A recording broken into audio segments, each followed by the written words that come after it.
Organise చేసుకుంటున్నారు. ఒక్కొక్క పథకం డెఫినెట్ గా అన్ని ఇంప్లిమెంట్ అయితే 5 years లోపల 200% ఎవరు చెప్పినా చెప్పకుండా అన్ని ఇంప్లిమెంట్ చేస్తారని చెప్పి సందర్భంగా తెలియజేస్తా ఉన్నా.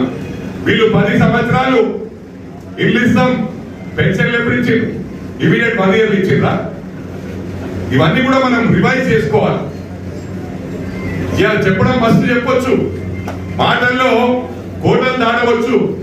వాళ్ళకి ఏంటంటే ప్రత్యేకత, ఆ కుటుంబానికి మాటల్లో అవసరం ఉందంటే పాటల్లో 2 నిమిషాలు దించేస్తారు. కేటీఆర్ గాని, హరీష్ గాని, మన మాజీ గౌరవ ముఖ్యమంత్రి కేసీఆర్ గాని. వాళ్ళకు వెన్నతో పెట్టిన విద్య. మనం ఏదున్నా స్ట్రైట్ ఫార్వర్డ్ గా మాట్లాడతారు, ఉన్నట్టు మాట్లాడితే కొన్నిసార్లు ఏంటంటే కొన్ని అడ్డంకులు వస్తాయి. ఒక మంచి పని చేయడం కూడా ఈజీ కాదు, లేకపోతే అందరు మంచి పనులు చేసేస్తుండే.